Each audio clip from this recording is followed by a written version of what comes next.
Of course, being Remembrance Sunday, we will be standing shortly to remember all those who made the ultimate sacrifice in serving their country. And a very special guest here as well tonight to deliver the match ball for this evening's game. We're going to be welcoming onto the field Martin Gibbons, MBE, in just a moment.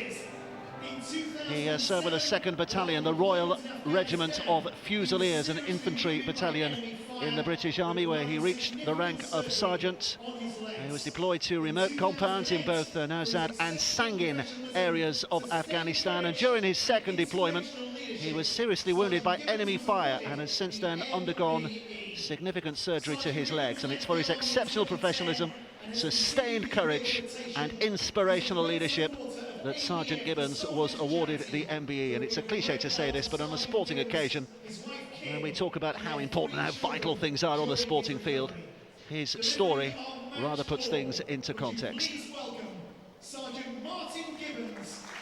And here he is to make his appearance. And a wonderful warm reception from all those around the stadium as well, who will be drawing inspiration from his appearance here tonight. And delivers the match ball to our referee for the evening, Shane Ream, the New Zealand international, and warm applause for the England players as well. So we're going to have a minute's silence, as you would expect on Remembrance Sunday, but a small part of us will also be remembering one of the rugby league greats as well. Very sadly, Joe Egan, the former Wigan hooker and Great Britain player, the last serving member of the 1946 Great Britain Lions tour, sadly passed away a couple of days ago at the age of 93. For all who met him, they'll be very saddened by that, I'm sure, and a lot who watched him play. He was a terrific character, and I was talking to Ray French a little earlier. He says he was a terrific player as well, who would have flourished in the modern game. So a very sad passing of Joe Egan.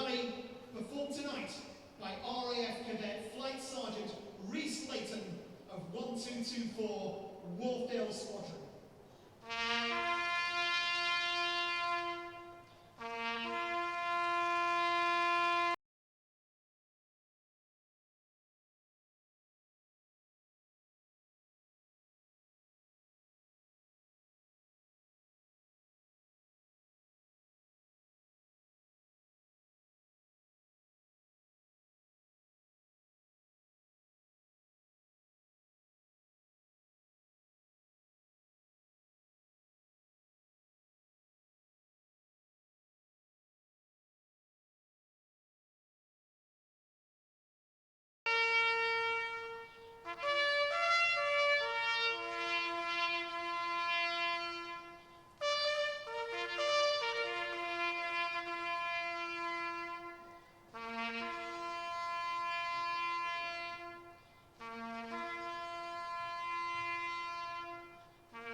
Well, that was terrifically moving, wasn't it? An enactment that has been repeated all around the country, of course, today.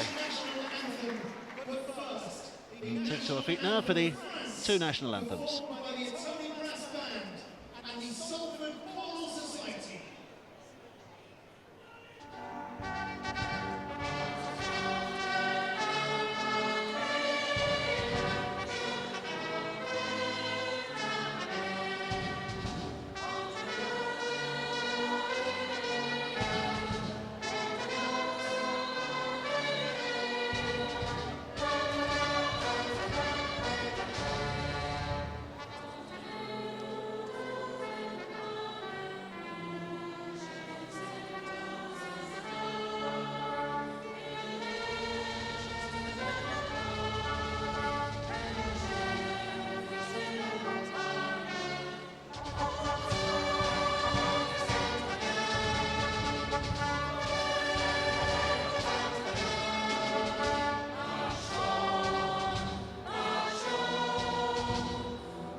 Well, the atmosphere is warming up nicely here tonight, and a special shake of the hand there for Martin Gibbons, MBE, with the England fullback Sam Tomkins as well. To remind ourselves of the way they're lining up tonight, a few changes to both sides.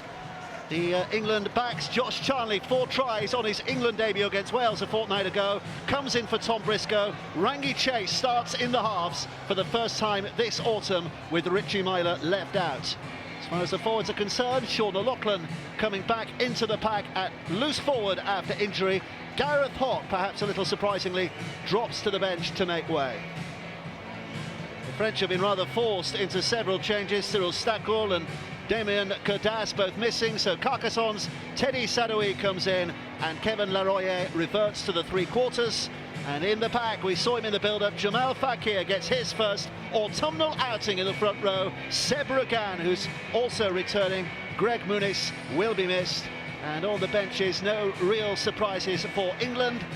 Julien Bousquet is drafted in for the French because of the injury problems they have. And our referee tonight for the second time in this series, Shane Ream of New Zealand, takes charge of England against France. All right, guys, stay behind. Well, England are expected to deliver. The French hoping to deliver beyond all expectations. It's a night when only one side is expected to win, and by an awfully big margin. Can the French here cause them some concerns, or will England sparkle in this last match of this rugby league season? Well, if you're an England fan, Dave, I think you'll want them to sparkle. I think you'll want to execute a whole lot better than they did last week, and that might result in a points fest. But they've got to do this stuff first with Hill and Mossop, the young front rowers starting the game, getting the team forward to put them in good position. For the French initially, I actually agree with Ian Millward on this one. They've got to kick a whole lot better than they did last week. Well, Bosk is back at 6, isn't he? He had to revert to full back last week because of the injury to Stakul, which rather took the edge off things. Oh, here's Sinfield, and talking about a kicking game, Sinfield was in position there to get it away, but a good rushing defence from the French has made sure he can't, and England on the 6th are just a little at 6s and 7s and forcing it through hand. It might not be a bad outcome here. Little chip over the top from Ryan Hall is caught simply enough, and the French will start from a much better position than they might have expected. Well, that's all about risk and reward, Dave. The French took a punt, they took a chance on putting some kick pressure on Sinfield, which when the ball went to Tompkins, he went for a shift play. The French had committed numbers to kick pressure and looked vulnerable on the outsides, but they closed that play down and ended up with great field position because of the poor kick from Hall. It's picked up from dummy half by Kane Bentley, who took a little bit of a risk on the pass, but just got away with it to Olivier Elima, and Bentley himself this time from dummy half. So here comes the final tackle with the French in possession. Back it comes to Bartha, who will get the kick away despite McIlaurin getting right in his face. It's Hall who's underneath it and who's caught it safely enough, and England start from here. It's just that worry you have for the French with the quality of their finishes, you know. In the main, they got a kick away there, but it was rushed due to the pressure from McIlaurin. What you can do, we can do. That's what he was saying there. And it can be really interesting as this game develops, where they can develop any kind of pressure. Well, here's McIlaurin going out from dummy half and having a little bit of a scoop. Want to see more from him, I'm sure, in this game here tonight. It's driven in by Mossop. Here comes the final tackle. McIlaurin up from dummy half again. Right it goes to Sinfield, and again Sinfield just having to take a second opinion, a second thought and a second stride before he gets the kick away. Not a bad outcome in the end. The French will get head and feet at the scrum just about 21 yards from their own line. They're taking a bit of space off Kevin Sinfield, aren't they? They recognise that his kicking game is pivotal to him playing well, trying to put him under pressure. The key to that is, can they still do that? They'll take their time packing down here. England looking for their 15th consecutive victory against the French.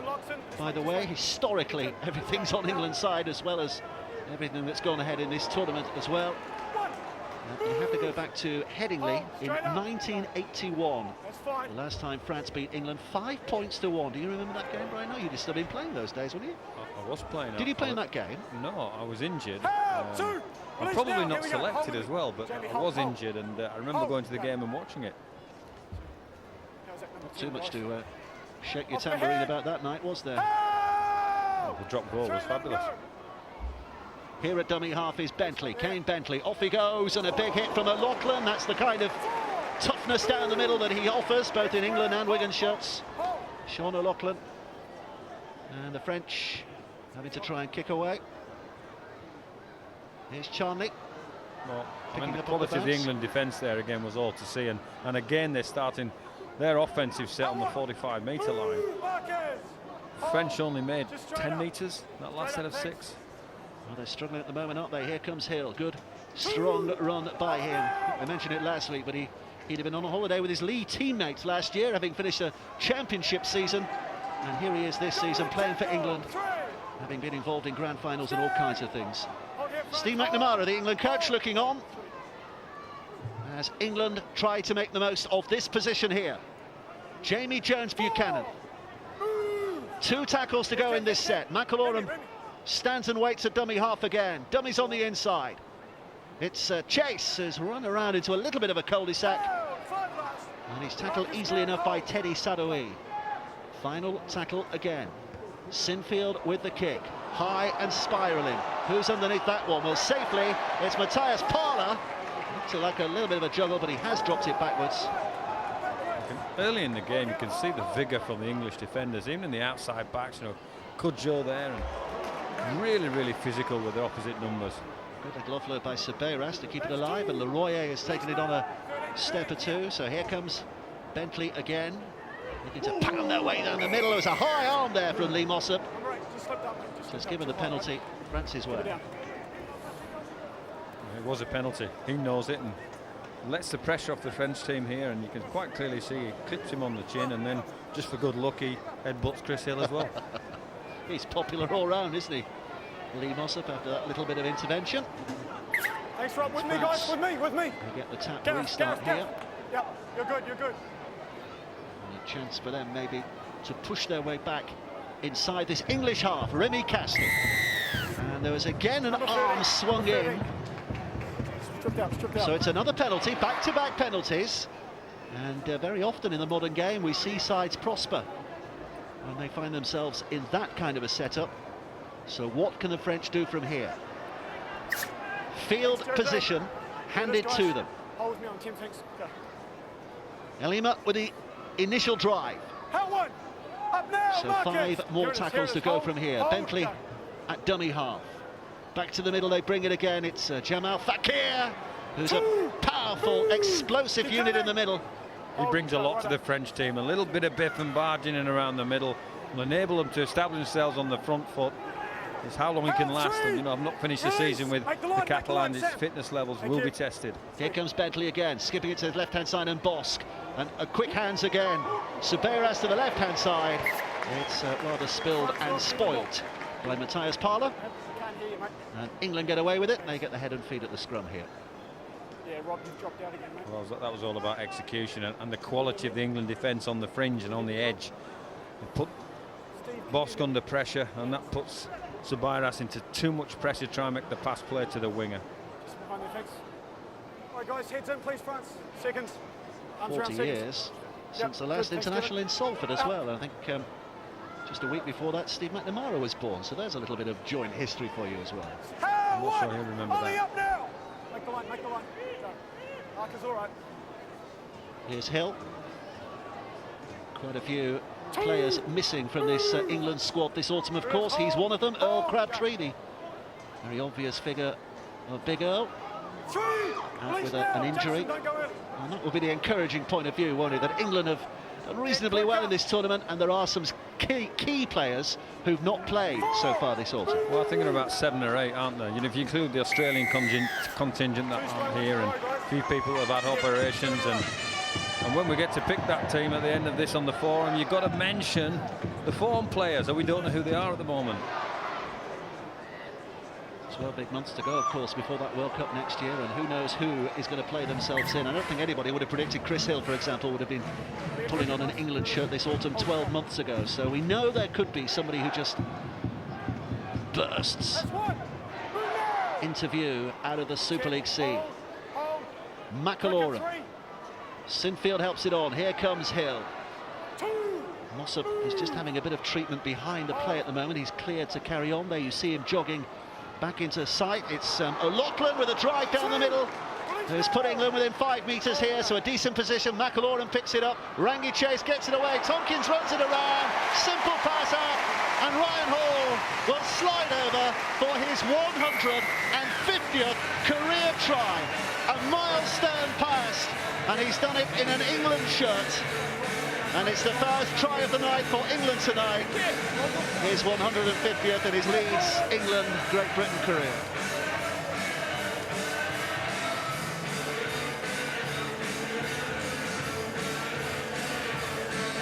Well, this is the kind of execution that Steve McNamara wants. Good lead from the centre, Cudjoe. McIlaurin does his part, out to Rangi Chase. Sam Tompkins out the back.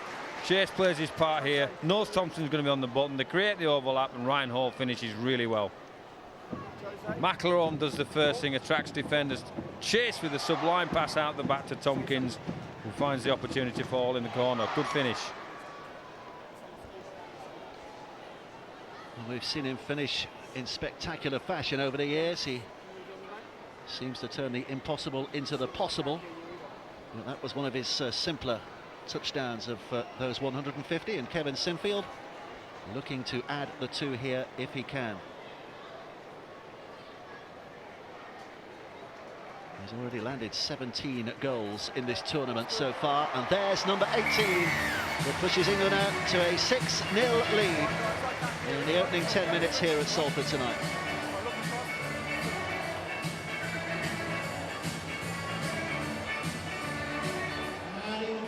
Well, we should give a whole lot of credit, Dave, to Sean O'Loughlin for the score for Ryan Hall. He was the person that carried the ball before that particular play that we saw, and he ramped up into the line and got on the front foot and ensured that both McIlaurin could jump, as we say, out of dummy half and feed Chase, who fed Tompkins, who gave Hall the score.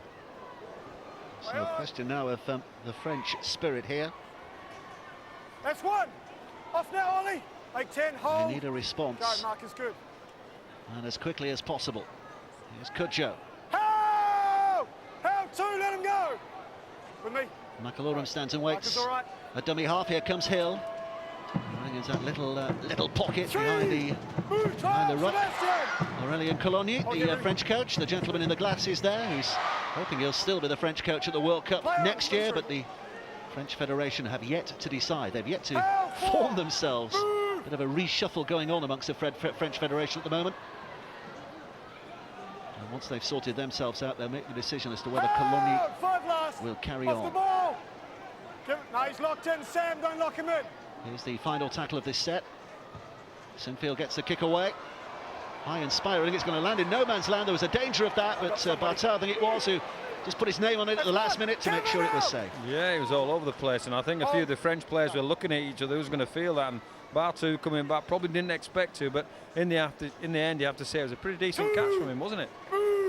Hold the line here. Came down with a real spiral and a swerve, but he held on. This is driven in by Jamal Fakir, who's lost it. It's picked up by Ellis. And England given prime position inside their opponent's half with 6 tackles from here. This is Mossop. There's tackle 1. McAlorum. Here's the dummy runner. McAlorum's going to go himself. Fakir looked as though he'd gone high there. The referee was quite happy to allow play on. And McAlorum's just knocking his senses back in. Here comes Tompkins, skipping around. Sinfield now. Well, he's run into his own man, but he's managed to find, or thought he found a route back.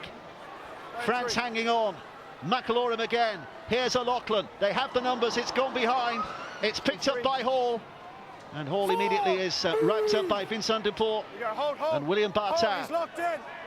Still a couple of tackles left in this set. This is Tompkins again. Drops it back for O'Loughlin again. Big hit forward. So this is the last. Jones Buchanan skipping it away. Sinfield with a kick towards this right-hand side. The big arm that was almost gathered in by Callum Watkins. But he just couldn't keep a hold. It was in and it was out, wasn't it? He leapt for the skies, got his big arm up, good offload. A little passage of play there. Sabeiras is the man who's eventually put down 25 metres out. Here's a Sinfield kick, and it's not a button, is it? And what a leap from Watkins. He just nearly grabs it in, doesn't he? It's lucky he had glue on his hands. He had one of those sticky notes on his hand. Play on, still 2. Spun away. Here's Ragan. Good effort by Seb Ragan, who was missing last week, but having said that, he's lost it. And these are the mistakes they can ill afford, the French side. They have to complete their sets here, don't they? Well, if they want to compete in the game for long periods, they really have to take a bit of steam out of the England team, and to do that, they've got to knock up the tackle count for England and work over a few people, maybe McAlorum that's pivotal and Sinfield that's pivotal, but he looks strong, doesn't he, Sean O'Loughlin, carrying the ball at the moment. 2 or 3 times now we've seen him really taking it forward with a good deal of menace and muscularity. This is Hill. Shane Ream just shouting out that was a 4th tackle, so a couple left to play here. Sinfield up to the line, spins it back to Chase, and here comes Ellis, and Ellis will take them on down the middle again. Man for man, Griffiths trying to hold on and does, but this is the last. England looking for momentum here with a quick play of the ball. It's not quite as quick as they would have wanted, but right they go. Tompkins knew he's in trouble, so flicks it out to Charlie. Charlie's got nowhere to go. The French have held on, and good defending from the French in that case, because they've done a good job on England closing them down. They've got numbers to the problem, and there's a little bit of execution problem. Maybe Sinfield was looking to put it on the toe, and Tompkins decided to play and pass, which you can't really criticise.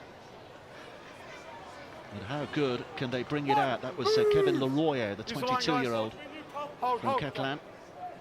We've seen him in the second row, we've seen him in the centres. I'll tell you something, Dave, the England team are not missing, are they? They've got some bruised blue jumpers at half-time. And on both sides, it is a physical game here tonight, isn't it? He's locked in, he's locked in. Here's Bentley. Skidding across the line, and Ellis and Hill make sure their man is met. Bentley.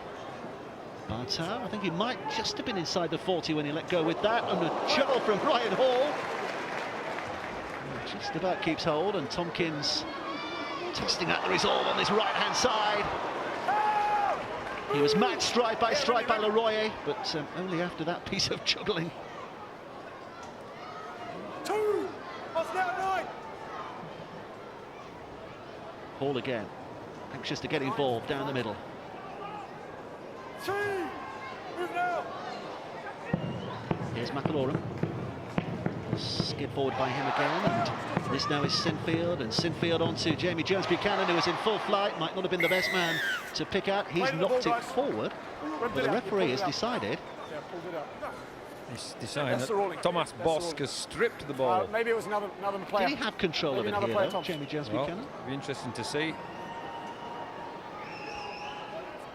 Did he have control? Let's have a look. Yeah. Yes, he did. Griffey was it. Griffey, I think, was the Back the arm. line here, guys, on the line. 2 men in the tackle at that stage. So England given a good position to attack from again here. Mossop Marcus, quick, keep coming, held keep up coming. 10 metres out. McIlroy stands and waits, picks it up and hands it on to the other big man on the pitch. Here's Hill, 2. who's going to be put Up down. now. Hold. But within a sniff of that French try line. Rangi Chase again, delaying, and when he gives it away, it bounces off his own man, and France have a chance to bring it clear. And with some good effort as well here. Here's Regan. Well, it's a good clearing run. They've got to the 30-metre Yeah, mark. it's a terrific clearing run from Regan, and an offload that gets him another 10 metres. England have reorganised very, very quickly, and this is the challenge for the French. They won't play their way around this. So there's a mistake from Rangi Chase, and I think it was Kutcher, wasn't it? Who was Kudjoe. 2. Release now. Left side, hold. The thing Hold. about Rangi Chase, he offers that individual brilliance, and very often the opponents don't know what he's doing, and you rather suggest That's 3. that sometimes he doesn't know what he's doing, what he's going to do next, and his teammates maybe do misread some of his plays. This way.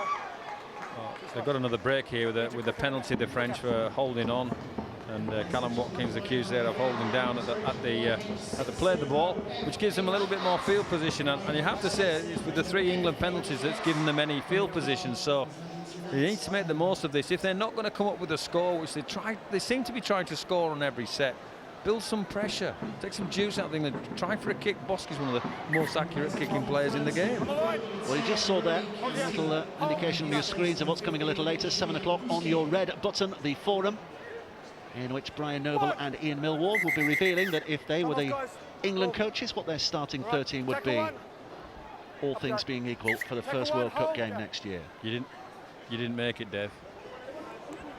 2. I didn't expect to be fair.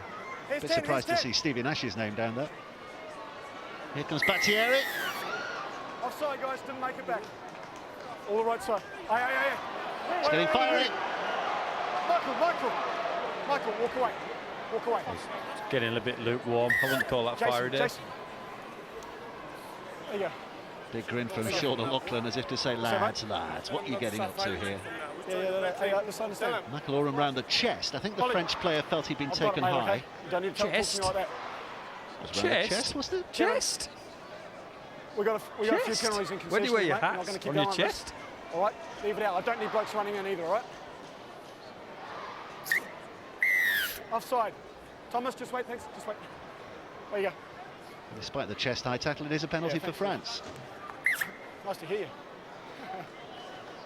Wait for the tap, please, wait. Go. So the penalty gives France an excellent position here. Busquets, Howard! the young prop from the Catalan, is only making his second French appearance here tonight. A second them close. Quick hands again, Bartau. Here's Bosk, jolted by him. 2!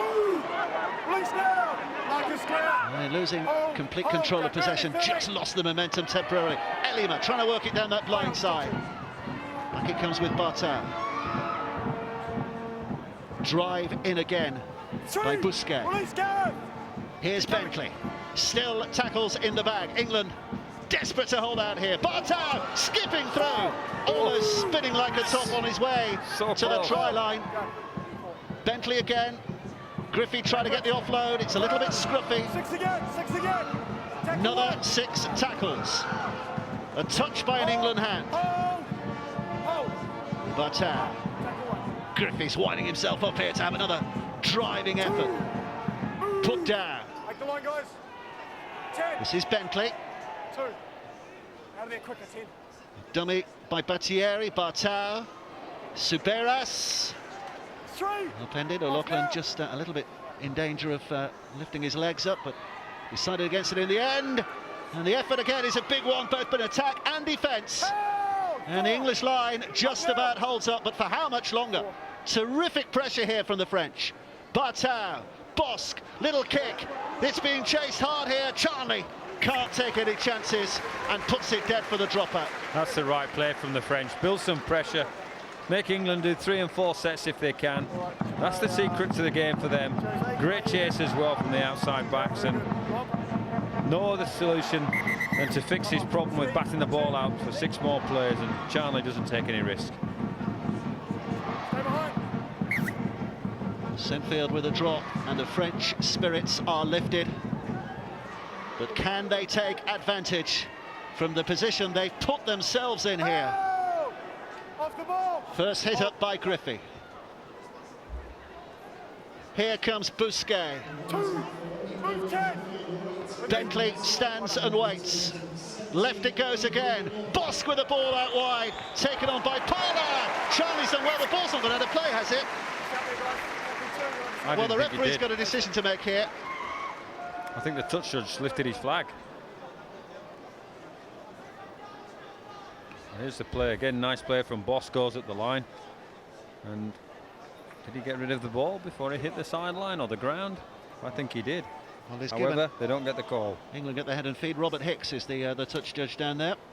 Away from the heads, go down. Heads down, thanks. So let's hear from one of those who's not playing today. Richie Myler, who's on the sidelines, is speaking with Tanya Arnold. Tanya. Yeah, Richie trying to keep warm down here on the sidelines. What do you make of the start of this game? Yeah, it's been a pretty good start to the game. Obviously, for us, when we got early try in the game, and France always come out first 20 minutes and always pretty strong, so they'll look to kick on now. Obviously, England didn't finish the half well. Disappointed, I guess, for yourself not to be involved? Yeah, definitely. I thought I had a good chance of playing, and unfortunately it wasn't for my chance. But yeah, it's like I say, I've been fortunate to play another 2 games, which was good for me, but sadly missed out on final. Hopefully you make that World Cup squad, huh? Fingers crossed. Thanks, Richie. Cheers. Well, here's Charlie picking it up, but well, why is the referee not allowed advantage there? He'd already blown the whistle. He looked as though he was looking for an advantage. Yeah, I think he took a call from the touch judge.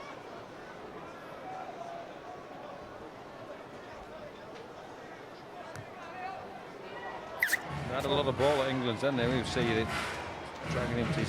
Is he suggesting that it was a penalty? Yes, he is, yeah. Here's Hill. Solid platform provided here by the England prop. Here's Morley, running like a youngster, having come on from the bench. It's McIlroy out from dummy half. It's Hill looking for a second drive. And look where they've taken England here, the 2 big men, within sight of that try line again. Rangi chase, back to Sinfield. Sinfield to Tompkins. Tompkins with a dummy. It was like the parting of the Red Sea. They all went different ways, and Tompkins knew just one way, all the way to the try line. A second of the night for England. And the French defence was left chasing shadows.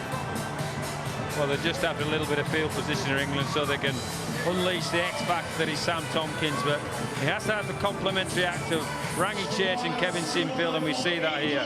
First chase goes at the line, releases Sinfield. A good lead for Ellis, and you have to say that if the French defender stays with Tompkins, he stops the play, but you just can't give him any space. He stepped off his right, stuck through the middle, and unfortunately Kevin Laroye had no chance. He beats him hands up, goes inside Bosque and inside Laroye, and unfortunately Subrias has no chance to get in there. Great finish from Sam Tompkins.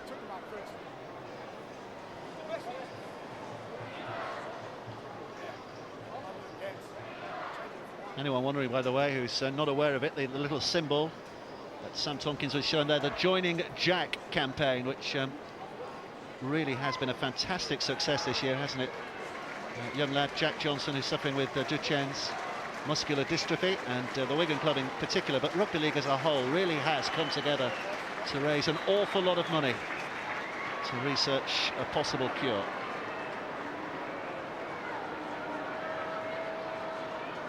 So Kevin Sinfield looking for his second success of the night, his second attempt of the night. Has just curled in, has it? Yes, it has.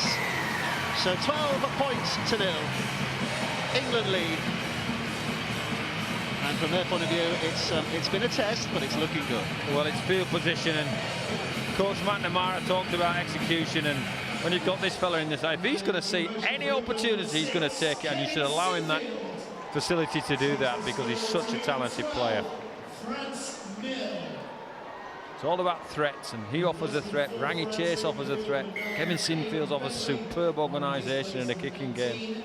And we maybe stumbled upon a combination here that Steve McNamara might be thinking of.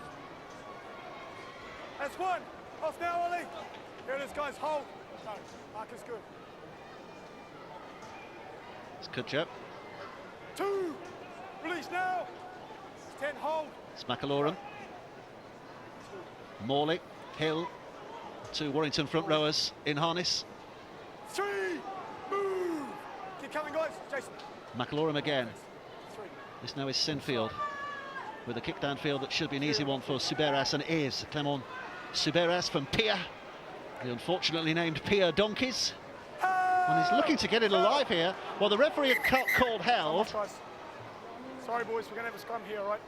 So England Fed, you've offloaded the same time. And he's given the scrum down. Well, these are the international rules, of course. We've got a new rule domestically that if the ball is offloaded after the referee calls held, and it's exactly for situations like this, all that happens is the player then gets the ball again and plays it on, and the game plays on. But under the international rules, it's a scrum down and head and feed. So we're going to have a scrum England ball. England head and feed, and it's I think Olivier Alima was just asking the referee about that. Why have you not allowed play on? Because it's different rules, Olivier, that's why. Stay here, guys. Heads in. Stink. It's a little bit unfair, doesn't it? It does. It's got that element of order about it. The rules are changed over here, and they're changed in Australia. And change the international rules. Here's 10. Hold. Hold. Go. Sinfield. Here's Watkins. Charnley trying to push them off. 2. Leroy holds on and drags him down. Hold. It's Watkins who waits a dummy half back to Sinfield. Sinfield to Ellis. Another solidly in with the shoulder at Sebragan. Manfully holding on with the help of a couple of teammates, including Bousquet. Play it 3. Hold. Go. McAlorum. Sinfield. To Chase. Lachlan, good ball over the top, and Ryan Hall is always favourite to score from that kind of a position. A lot of work to do, but just give him a cent off the line and he's over it. Try 151 of his career, second of the night, third in total for England, and 16-0 they lead. Well, it was an easy score in the end, and he had to go by the floor. I mean, one of the bounce passes, somebody stopped a French defender, and then you put this down to O'Loughlin. There are not many players in the game that have that kind of vision to throw the ball over the top and execute the play. Here's the incident, and it's a tough call. He suggested it might have been a knock-on from the Frenchman rather than the offload and go back. So he may have got that call right, the officials, and here's the score. The other way around, Sinfield out to Chase, looking for Tompkins out the back. Defenders coming to try and stop that, which releases the good pass over the top for O'Loughlin to let Hall go in at the corner. They're so concerned now about Tompkins, they've got to pay attention, and they forgot when you got O'Loughlin that can pass and Sinfield. A lot of attacking options for the English.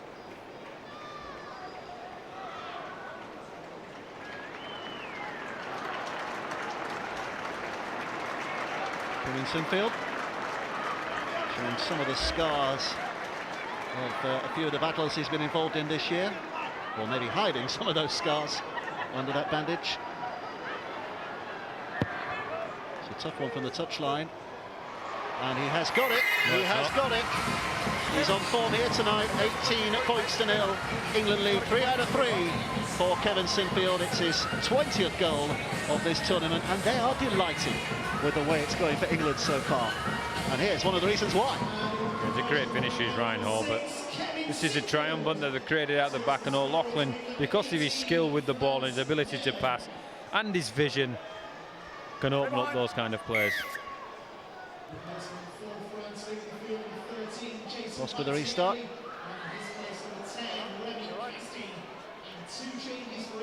Hall certainly put his name on that, didn't he? It's a difficult take to make. Cheeky performance from Ryan Hall.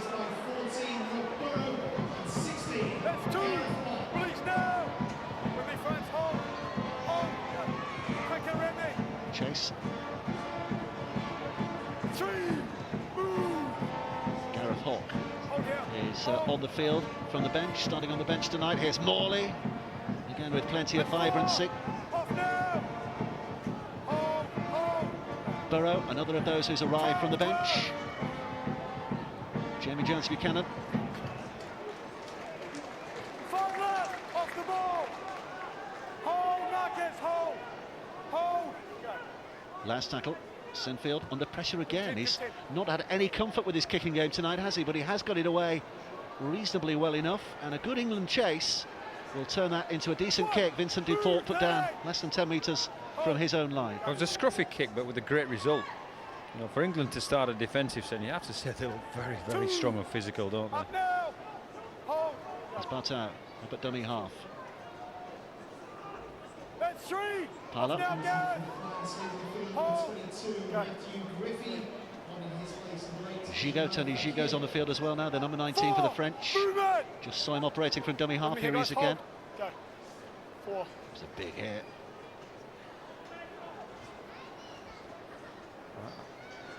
I think it's difficult for our viewers to appreciate how hard these people hit each other. Locked in. It's like a truck hitting you. Too early, It really is a tough game, a great game.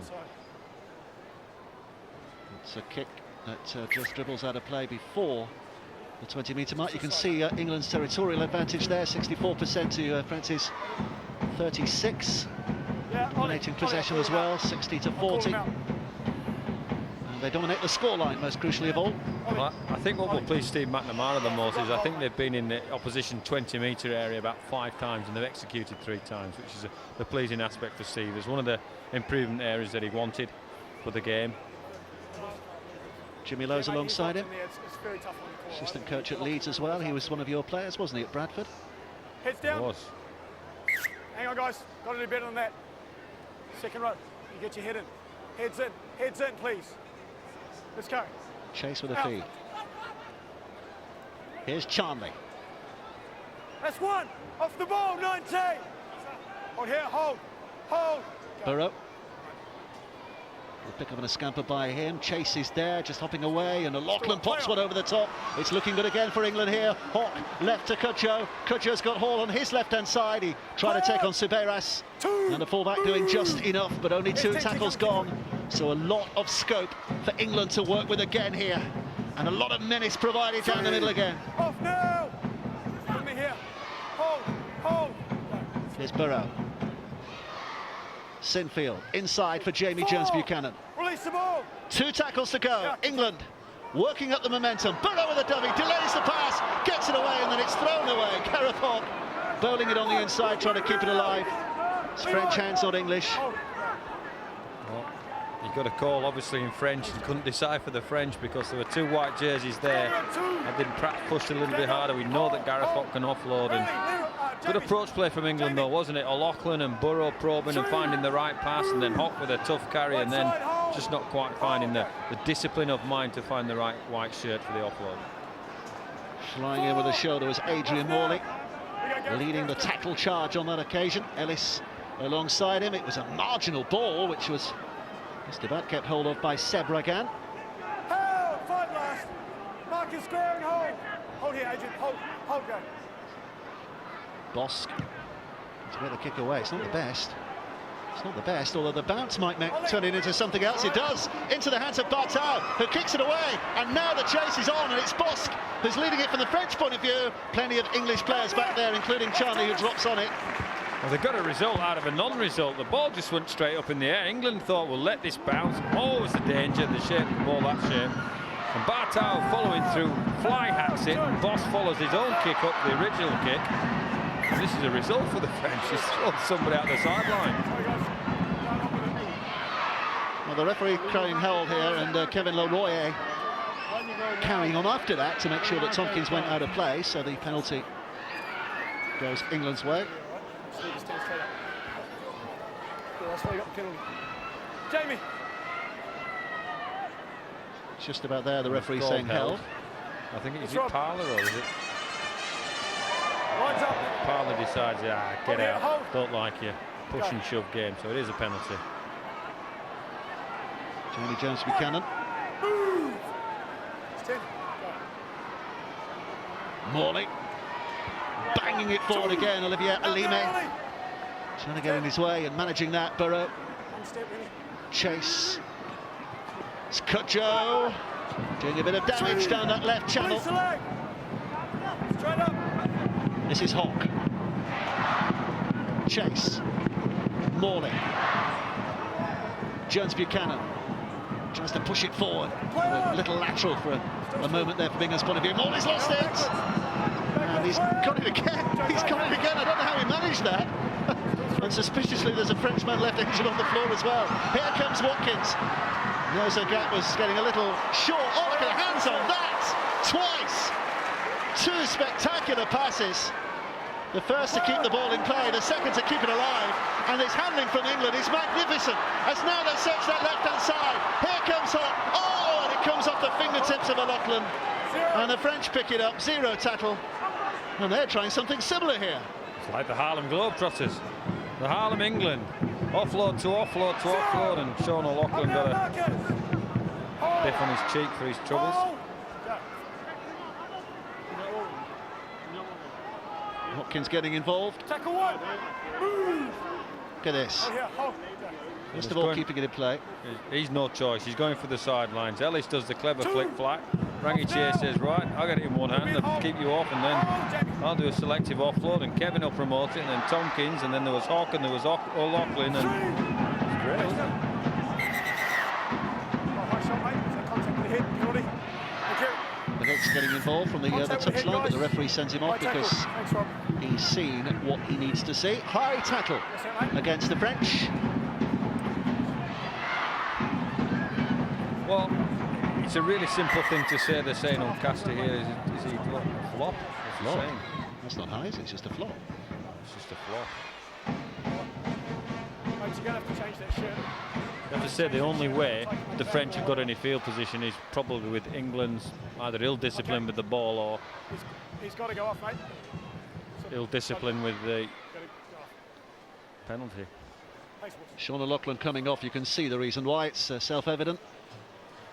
Has to have his not just the cut cleaned up and stopped, but it's all over his shirt as well.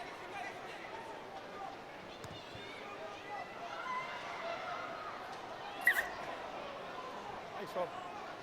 Stay here, stay here. Go.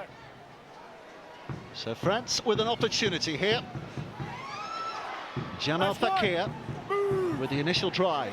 Hasn't played a game since the playoff match against Leeds, which led to his suspension. A hamstring Out now, put him out last week Hold. in the game at Hull. It's Casti, Remy Casti, taking France closer. Coming. 3. Dummy half, Gigot. Here's Bartel. Little offload, support as well from Busquet, who's just going to be held up. Just a yard or two away, that's all. Gigot stands and waits. Off he goes, tries to kick. He hits Hawk. He bounces backwards. It's dropped on by Cudjoe. And again, they're not content with just a tackle. Olivier Alime I called Hal, mate. You can't go again. wants to have another go. You pushed him again. I called So Hal. another penalty for I called England Hal. here.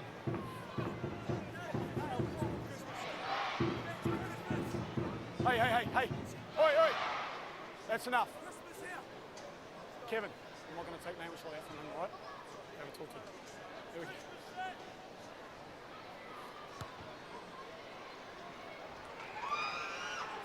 You can see the blood on his face. And this is the moment Yeah, go. when he just got a head. I think it was Teddy Sadawi who came in with a crunching tackle and Use the line, caught him guys. with a Hold. head. Hold here, hold. Just That put must be put getting soft. That looked like it hurt. Bit of Vaseline on, he'll be fine. Out now, 19. Straight up. Marcus Here's not Burrow, there. scampering away, always causes problems with the speed he provides from dummy half, but he doesn't cause problems when he's not got the ball in his hands. He's knocked on. Accidental offside France. We're going to have a scrum here, France ball. First infringement's knock on. So 60 seconds to half-time here, Brian Noble. 18-0 England lead. A little bit of a mistake here from England. What have you made of it generally, though, so far? Well, England have gone into flourishes of offload and flashy play. They'll be happy with their go forward. That's what I was alluding to last week, that they needed the horse before the cart before they can play. The 4 or 5 times they've done that, they've looked dangerous. They put Tompkins into space. Chase looks dangerous. Sinfield's got a bit of space. So it looks well for them. The French have still got the same problem. They've got to find a strategy, whether that be 5 dummy half runs to kick, so they give Boss a front foot kick and they can chase and try and contain England. But they're just too physical, the English. You know, defensively they look very, very strong. So it's going to be the kicking game that opens up a game for the French. Understand. Let's go. Heads in. Remy. Heads in, keep your feet on the ground. Let's go. Out.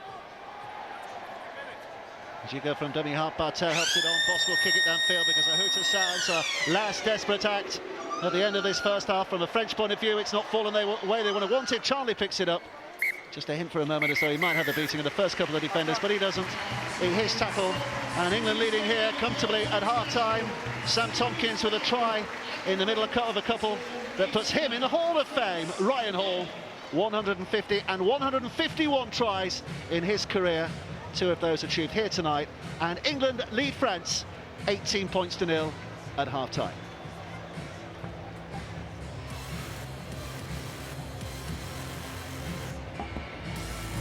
Thank you very much to Dave and to Brian. Tale of the half is that England are very much in control. It's been physical, it's been niggly at times as well, but England's expert finisher Ryan Hall has grabbed a couple of tries, and Sam Tompkins' brilliance did the other. 3 tries for England. This time last week, actually, at half-time, England were 20-0 up on the French, so the opposition have improved. But as I say, all comfortable for England. 2 tries for Ryan Hall. They lead 18-0 at half-time, with Kevin Sinfield 3 from 3 on his kicks.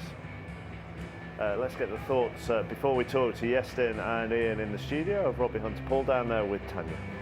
Yeah, we've come out from being cuddled up under Robbie's big jumper that he's brought with us, but a lot to warm the cockles. Both sides looking a lot sharper, aren't they? They both are. I think England, Steve McNamara will be quite happy with what he's seen there in the first 30 minutes especially. They were very disciplined. They decided not to chuck the ball around too early, and they went into the teeth of the French line. Now I think that'll pay dividends towards the back end of the game. Probably in the last 20 minutes you'll probably see the game open up a little more. The French, it's a different French team.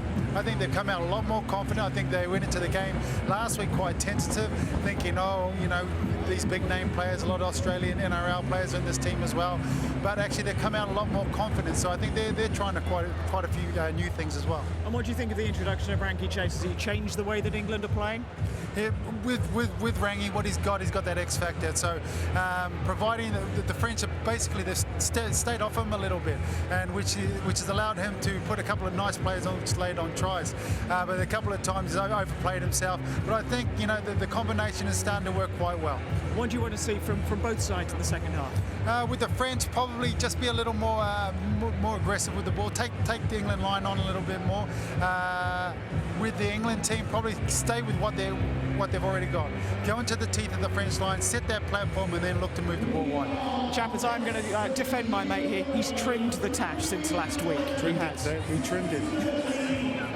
Yeah, if you say so, I'll believe you. Thank you, Tanya. Thank you, Rob. Here are the stats from that first half. England up on possession and dominating the territory as well, and making many more runs from dummy half as well, aren't they? 10 for England, 2 to the French.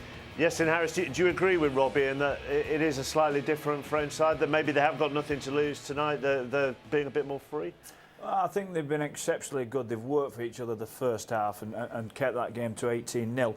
The problem I can see is the body language from them, particularly the last 10 minutes of that half. They had a lot of players with hands on knees, a lot of players that were desperate to get air in the lung and they couldn't get it, and just any opportunity that they had, they just started walking around. And you know, when the game goes on, and particularly as we're getting to the last 20 to 30 minutes, as Robbie was just saying, it's going to be extremely difficult for them to keep defending the way they have done. I suppose one of the other big differences as well, Ian, is that, you know, when the French have got down this end, and we've seen them down this end in the last 20 metres, they haven't been able to finish it, whereas England have got expert finishers along the back line.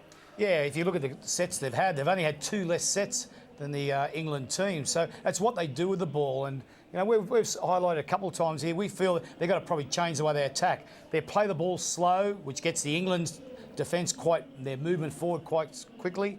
Their movement to the edge is quite slow. So they need to mix it up. We feel at times probably they could probably kick the ball in behind. They could also move the ball back on the inside. It doesn't pose enough threats to England, and that's why England got more energy. And I thought at times they've lacked intensity, France, to take advantage of the field position they've had.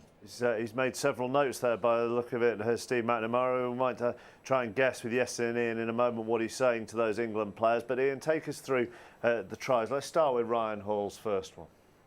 Well, if you look at this, when there's a play the ball in the middle of the field like that, you need 5-5 split.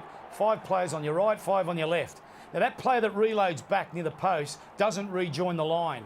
And then we have the last 2 decide to shut it down, but the last defender doesn't follow his centre in. So, you know, we don't have any communication, we don't have any cohesion, and that's probably the big thing for Tompkins. Playing at the back of Rangi Chase, I'd love to see Gareth Hock playing there as a second rower because he would really attract defenders. But that's probably been their problem defensively, numbering up and then working as a unit, and especially from the inside defence. When they've finished their job, they're not pushing off and working, and some blokes flying from the outside, and sometimes when he should stay out and acknowledge the defence. So it's a little bit over the shop at the moment. If we go on to Sam Tompkins' try, which for the fans amongst us rather than the pros got us applauding when he threw the dummy, but it came from a Callum Watkins break who's had a very impressive tournament. Yeah, he has, and Callum Watkins is a very good player. He's got great footwork and makes defenders very uneasy. You see, he takes them on the outside there, and that's because of his late footwork that he's got. It makes people feel uncomfortable. But you'll see here, Sam, glorious try from him, but a little bit of suspect defensively. If we see the number 3, third defender in, just tracks behind. He should be coming forward onto Sam, making him play, and he actually tracks behind his defender, which opens up the space for Sam to score. But he doesn't need much gap, does he? A little lovely dummy from him and just took the space. But you know, great play from Sam. But defensively, France probably should have dealt with that play. Yeah, and I know you two as coaches are going to criticise the defence there, but sometimes you've got to give credit to the individual brilliance. I've got to say, Mark, that's the aura that Tompkins has. He creates that doubt. But keep in mind, still a numbers game. There was 3 defenders and 3 attackers. You know, and say that's your man. Go forward, claim him. And that's what Tompkins does here sometimes. God, you two are tough taskmasters, aren't you? Goodness me. Let's go for Ryan Hall's second try as well, Ian. Well, it's once again, as a defensive unit, you've got to be on the same communication, same page, and working together. And if we look here, that player doesn't need to come in. Because he comes in, he should have had some faith on the defender on the inside. Now it's broken a link in the chain, and the winger now decides to charge in and say, I'll solve it for you, 3 defenders on the inside. And because of that, he creates the space and the pass for O'Loughlin, which is great vision, outstanding It's vision. great to have a loose forward like Sean O'Loughlin, isn't it? That he gets in that position of the field, 3 in from the touchline, and can throw that long ball. That's the idea of having the 13 that can play as well. I know you've criticised the French defence, obviously. I know you wanted to just highlight the England defence. Yeah, look, the England defence has got great movement going forward. You know, their line speed and winning the ruck, their shoulder contact and pinning them at the play the ball is fantastic. But I just think Bosk is an outstanding kicking game. Where's Sam Tompkins here? He should be on the back of his defensive line, filling that hole there. Now, that's where they've got to change the tempo of their attack. Sometimes they've got to put the ball in behind there. Now, Tompkins way back on the inside. The winger's got to push up. There's space in behind there. Sometimes it's not always about a pass or a draw on a pass or a skill to score a try. Sometimes you've got to use the kick and use the big in goal. And I thought a few times they had opportunities, and I think they need to look at that. If you have any thoughts on what the guys are saying, then we want to hear from you. We're going to have the Rugby League Forum on the red button after we go off air here on BBC Two. Just use hashtag BBC Rugby League on Twitter if you want to get involved. Iestyn and Ian and Brian Noble will join us from that on the red button from 7 o'clock. More sport coming your way. Chelsea, Liverpool, Manchester City against Spurs. Of course, being Remembrance Sunday, we'll be standing shortly to remember all those who made the ultimate sacrifice in serving their country. And a very special guest here as well tonight to deliver the match ball for this evening's game.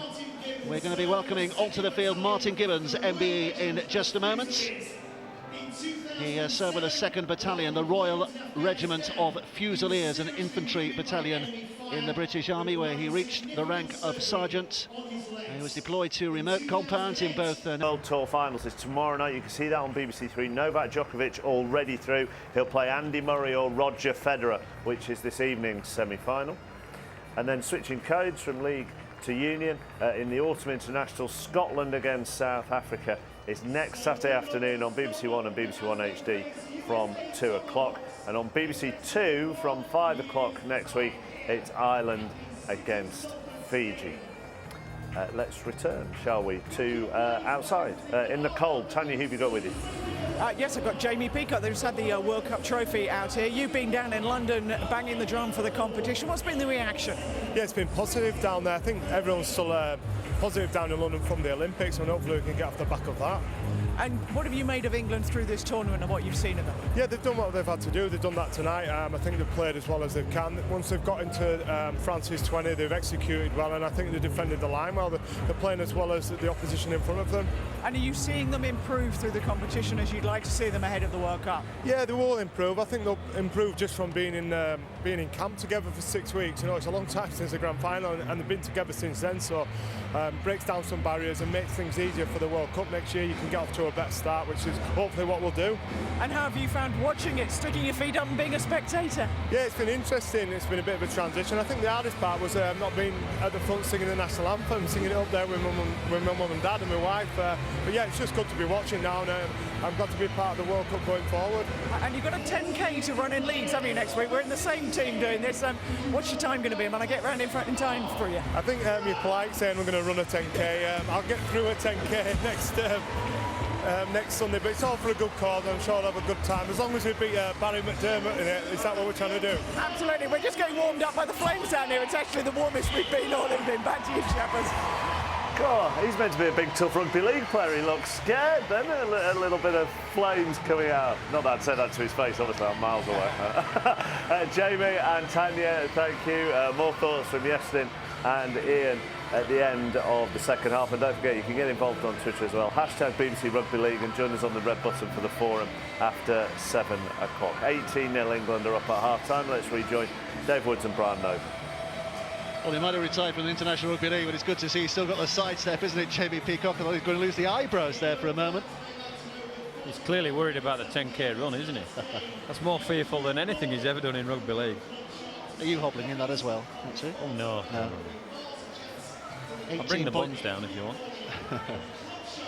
18 points to 0. England lead at half-time. Rugby league, at least at this level, is 40 minutes away from its winter hibernation. All right, stay behind.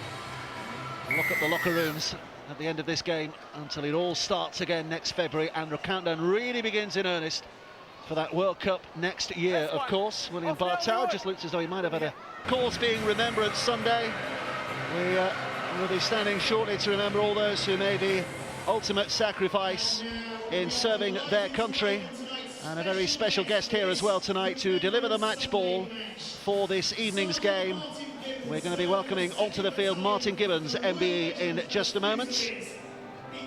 He served with the 2nd Battalion, the Royal Regiment of Fusiliers, an infantry battalion in the British Army, where he reached the rank of sergeant. He was deployed to remote compounds in both a good catch, has a look, and then bang. Teddy Sadowee with a big chest. That's Teddy's biggest of the day. There are 2 England players down. I think they've run into each other as well. I really can't emphasise enough to our viewers how big these collisions are. When these big blokes actually hit each other, it's the speed that they hit each other at. It's quite a collision, you know.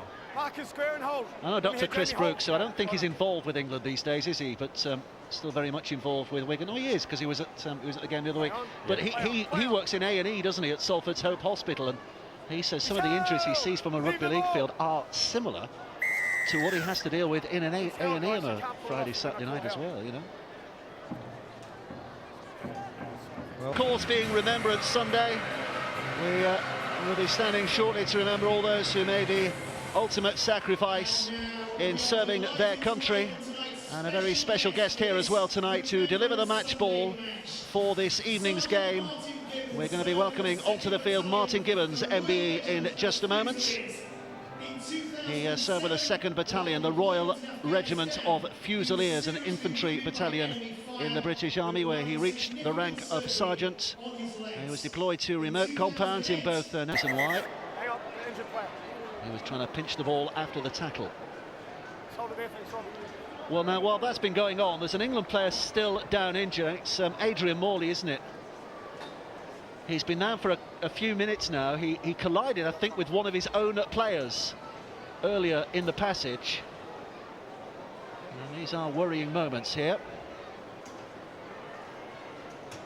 There you see, he hit the back of the head of Gareth Ellis. Gareth Ellis felt it as well, didn't he? And the French player falls on top as well. Sports being Remembrance Sunday. We will be standing shortly to remember all those who made the ultimate sacrifice in serving their country. And a very special guest here as well tonight to deliver the match ball for this evening's game.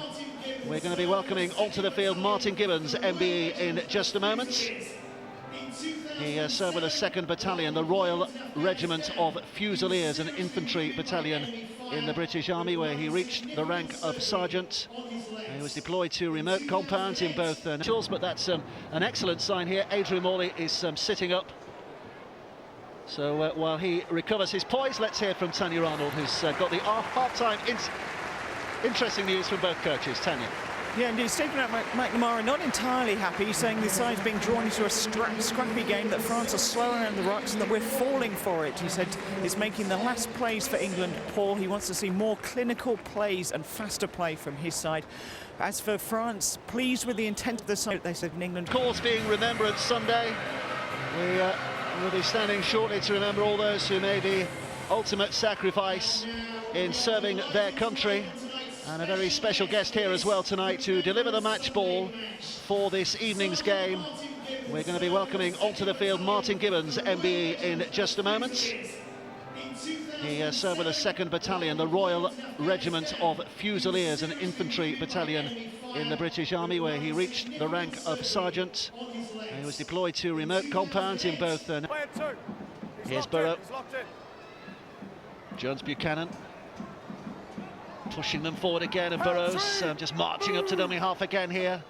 England looking to build on the momentum again. O'Loughlin, out he goes to Sinfield. Sinfield with a short ball for Ellis to crash onto. He almost ripped a hole in that French defence. He's just held on to. 2 tackles to go. This is Burrow now. Back inside for Hill, who for a brief, glorious moment had full sight of the French try line.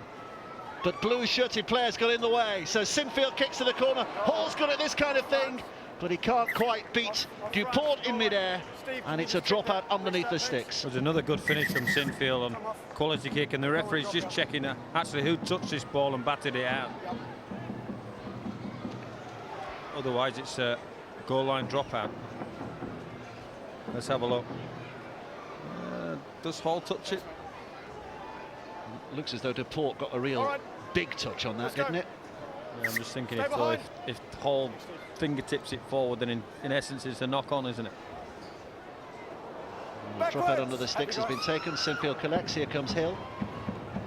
Chris Hill to drive it back.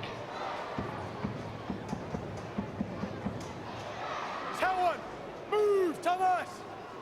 It's Burrow who stands and waits a dummy half here. Ellis. News from Adrian Morley from Tanya downstairs. Tanya. Well, they're just checking his jaw and checking he's okay, but the doctor, in some awe of him, said that kind of hit would have knocked most people out, but we think he's okay.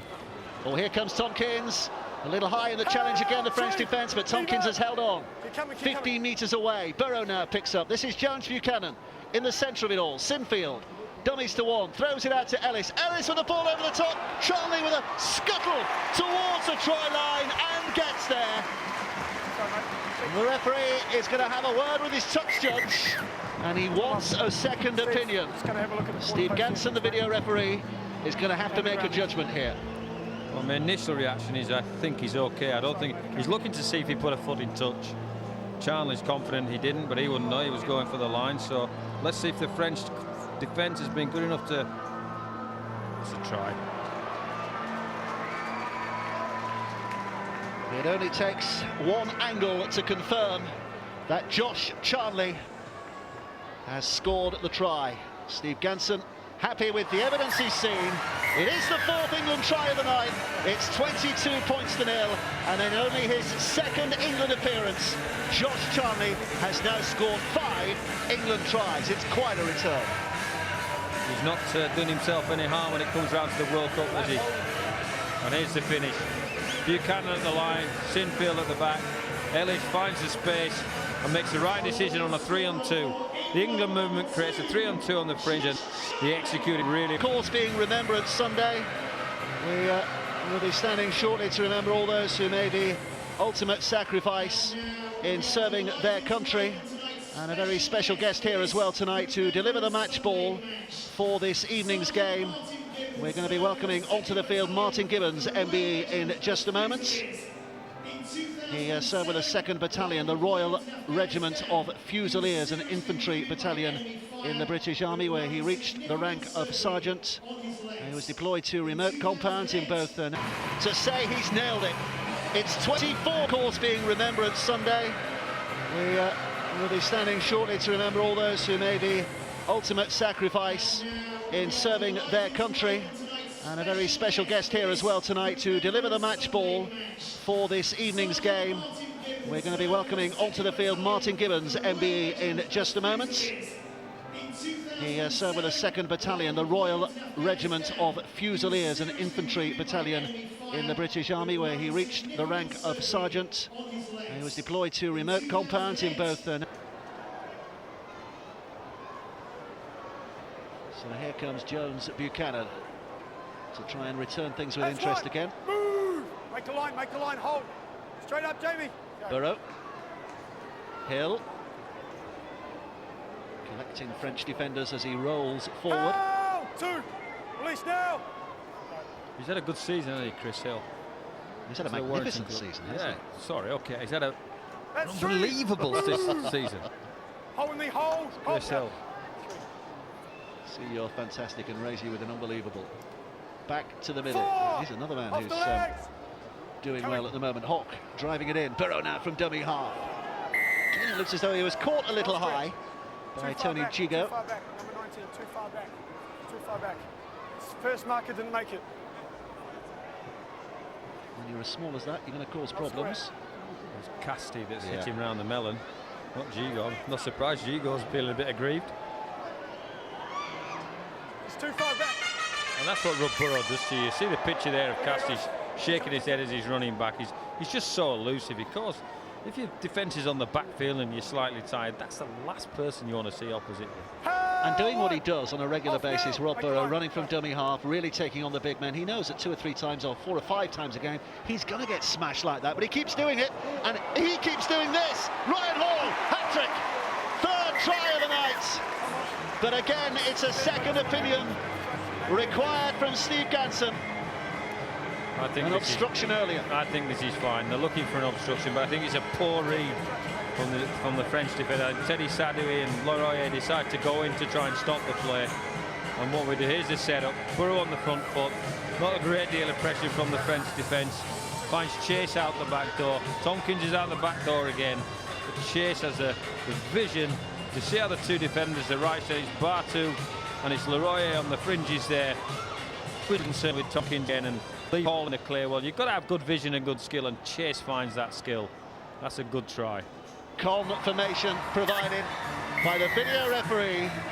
It is a 5th try of the night for England, and a hat-trick now for Ryan Hall. He's filling his boots. 152 career tries and counting.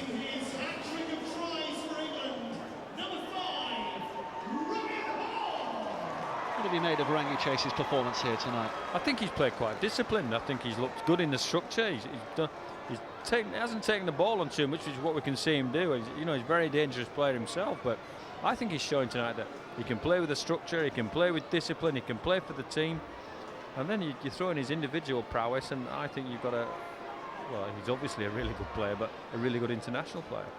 Here comes Sinfield on the touchline again. He's doing this for fun. I think every kick has been off one touchline or the other, and every kick from the moment it's left his boot has left you in no doubt that it's flying where it needs to fly. Well, There's a great decision from Chase. Now the French defence should be closing him down and not giving him that amount of time to make that pass, but you have to say he's got the vision to make it, and Hall's got the skill to catch it and put it away. And he's fairly satisfied at the moment, as is he. Hat-trick for Hall, and the coach watching on from above, seeing his side score 2 tries early in this second half to put themselves in a very healthy position here. Well, the worry for France is that they're becoming a little bit passive, and what I mean by that is that I think there's a few people looking around the place and asking who's going to make all the plays and who's going to be doing all the defence. Well, Make it. they need to help each other out here. This is Burrow. He's fine. Well, this is the period of play now, isn't it? This next 20 minutes or so that England need to keep switched on, because the criticism last week was that they went a little ragged for about 20 minutes in the second half. So they want to keep pushing forward. Here's Charnley. That's 4. Move. Off him. Still a couple of tackles left here. Sinfield, O'Loughlin to Chase. Again, Chase with a double pump, and then just gets away a little with a pass to Ryan Hall. 5 last. Up now, Marcus, square and hold. Chase again. Sinfield on the last, so he will put it high. They're all on side here. Here comes a chase from Watkins. Almost again gathered it in. And First one, England. in getting there, just about put Parler off, but he did get a touch. Callum Watkins, it is a knock-on, it's France's head and feet. It's really handy having a bloke that can leap as high as Callum Watkins. Of course, being Remembrance Sunday, we will be standing shortly to remember all those who made the ultimate sacrifice in serving their country. And a very special guest here as well tonight to deliver the match ball for this evening's game. We're going to be welcoming onto the field Martin Gibbons, MBE, in just a moment. He served with the 2nd Battalion, the Royal Regiment of Fusiliers, an infantry battalion in the British Army, where he reached the rank of sergeant. He was deployed to remote compounds in both... Move now! Hold!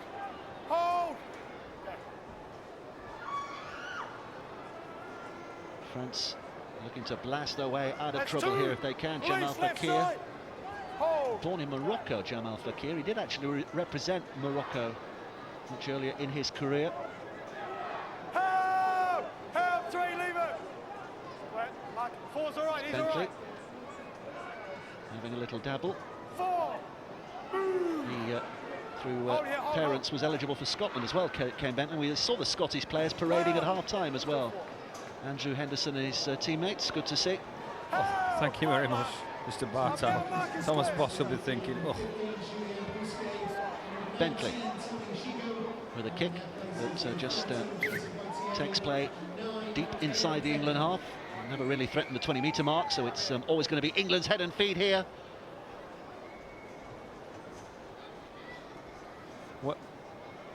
When games go into this kind of England are going to win the game, and you're worried about the French, or the English are looking at the French and thinking they've got to create their own atmosphere, their own intensity. The England players have got to pump each other up and get each other enthused, and because the crowd's gone a little bit flat, let's get a certain part of the game, they've got to find the intensity in their mind. That might be with a really good strong carry and quick play and quality of skill, and then the crowd will be on side again there. The enthusiasm comes back into them, and so that's what England will be looking to do, keeping their own intensity up. The challenge is for them. Here's Burrow, Hill, O'Loughlin.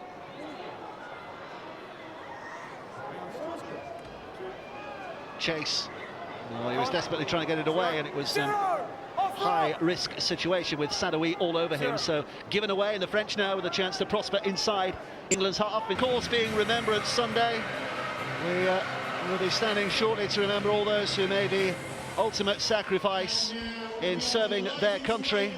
And a very special guest here as well tonight to deliver the match ball for this evening's game. We're going to be welcoming onto the field Martin Gibbons, MBE, in just a moment.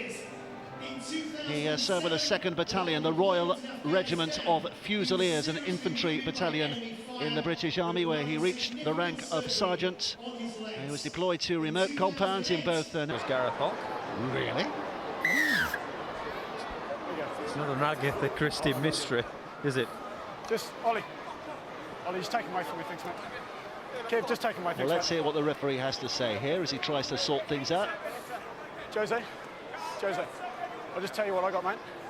I've got Gareth Holt from England. Mate going in on the tackle. Yep.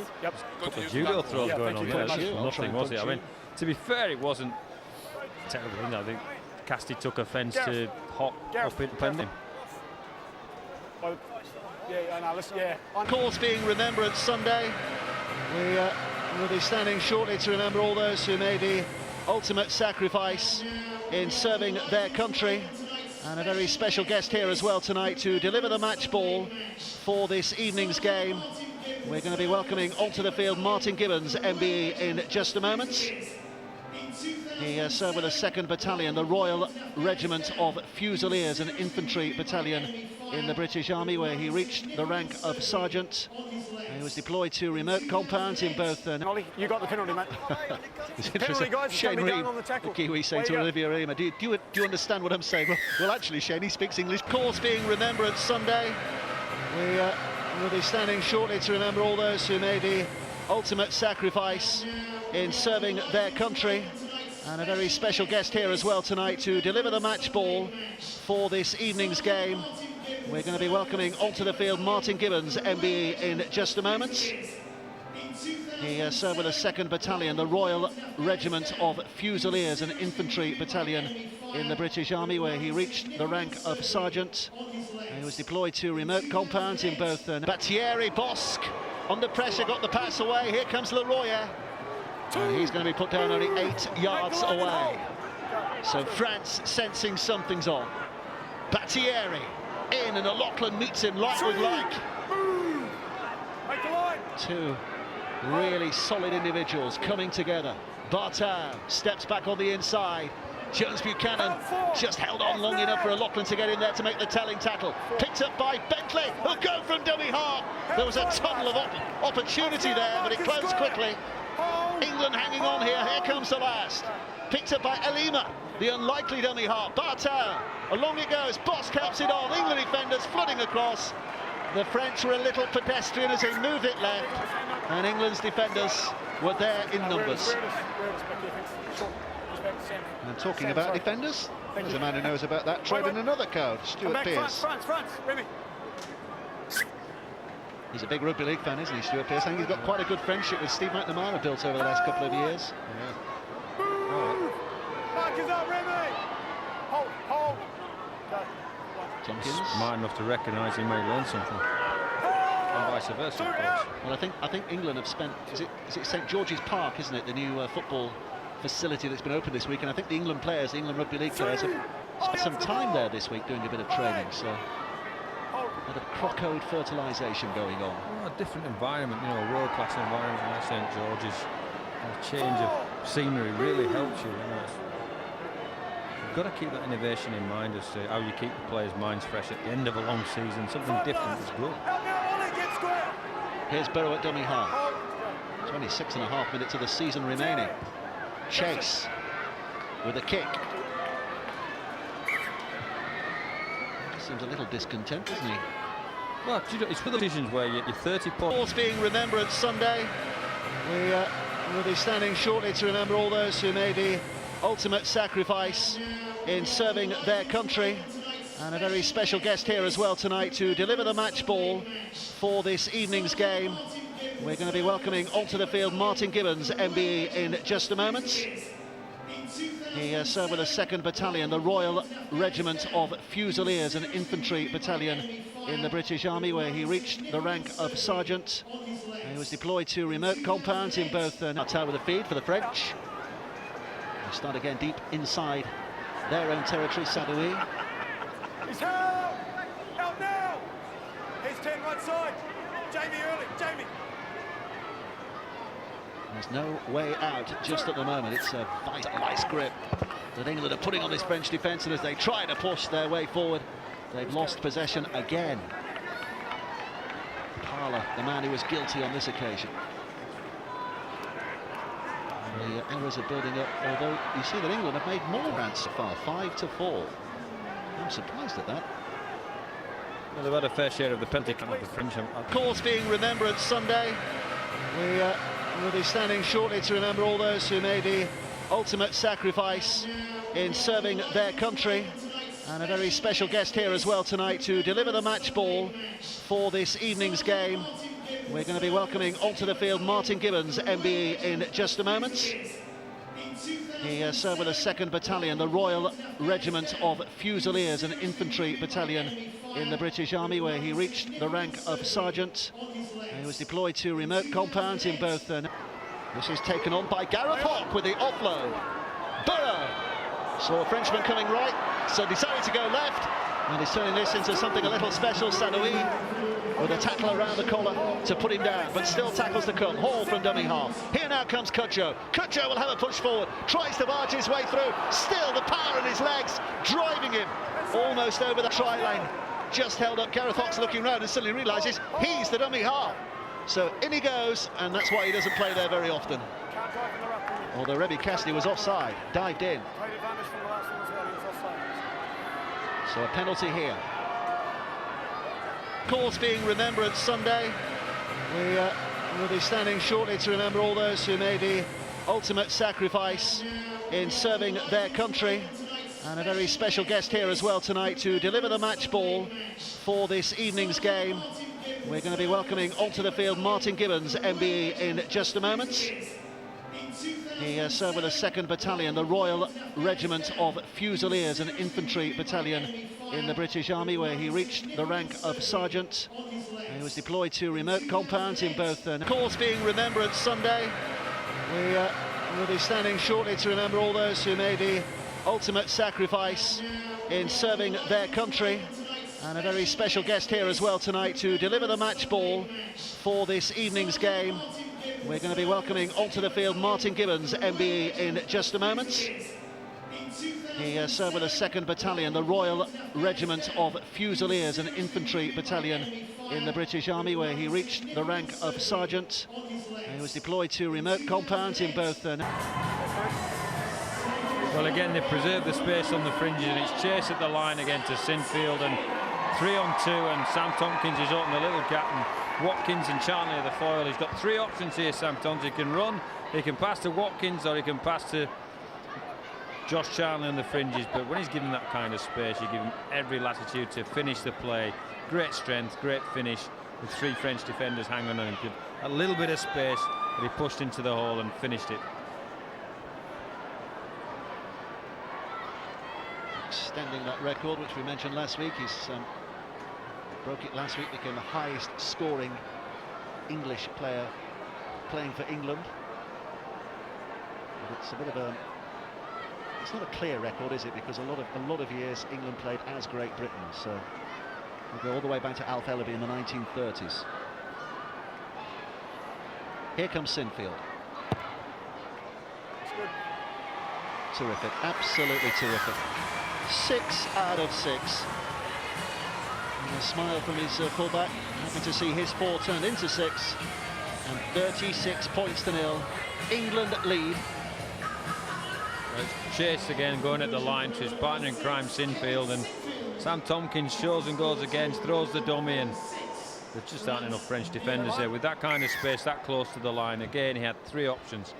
Nice play from England. It's Mossop. Help! Help! Release now! Let him go! Here's Burrow. 16, not there, 16! Remark. Bouncing on now, on now. Literally like a That's pinball, 2. wasn't he? Just bouncing off French defenders. Here it is, guys. It just speeds the game up, doesn't he, Rob Burrow? Any kind of space in and around the ruck, and he's an absolute nightmare if you're a defender. This is good on the fringes. Move, 3. 10, hold. Go. It's James Buchanan. That's 4. Move. Marquez. Burrow has a little look to his left. Again, it's a little slow.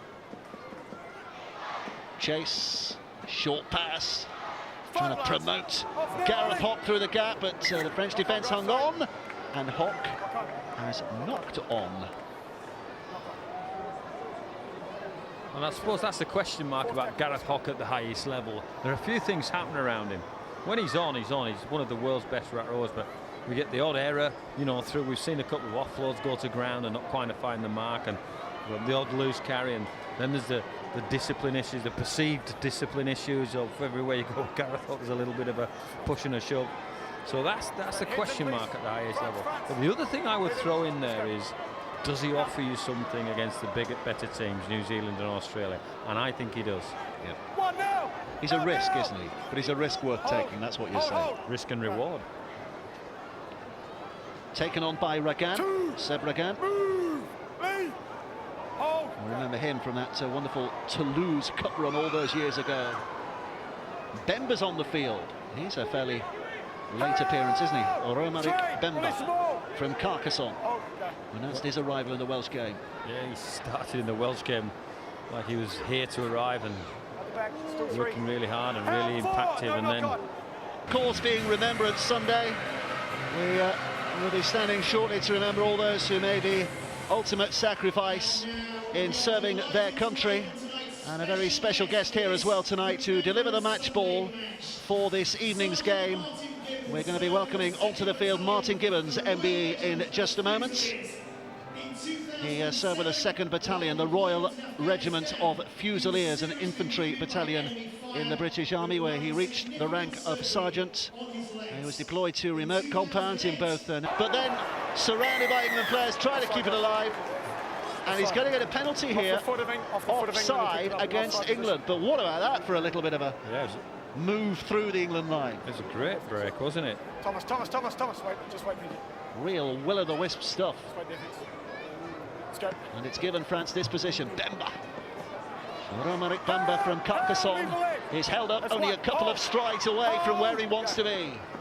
France have a chance, but they're rather scruffy in the handling. They've been lucky to get away with it. Here comes Sadoui.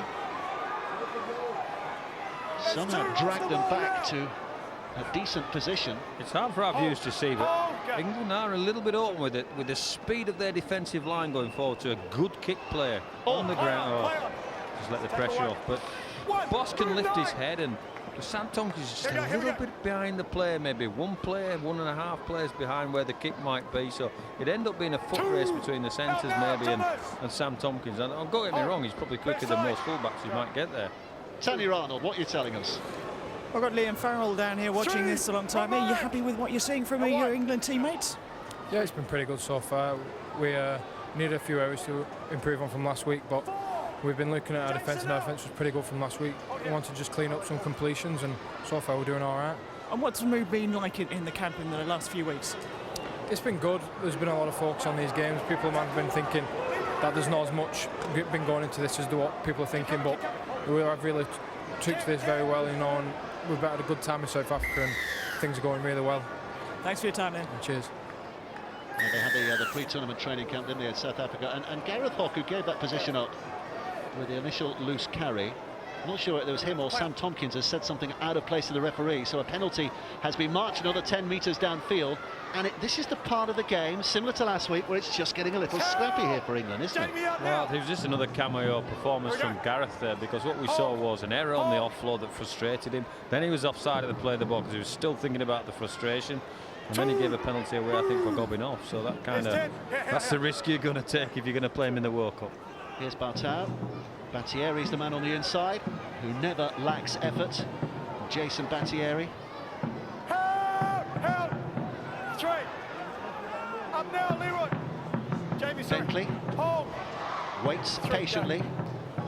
Flicks it to Bemba. Bemba just having a go. Hock got a hold of him, but Bemba's done well to keep it alive. Here now comes Bartau running on, and with that encouragement from his earlier break, taking on the England line again, almost getting himself through. Bosk stands and waits here at dummy half, flicking it left. Saberas has to come back to the middle. And he's sandwiched between two meaty English shoulders.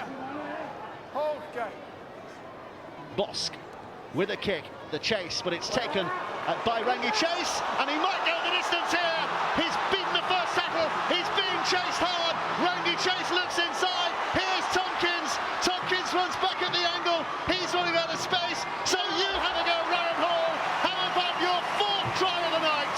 Ryan Hall finishes an eye-catching England move from one end to the other in the blink of an eye, and England are up to 40. 40 points to nil.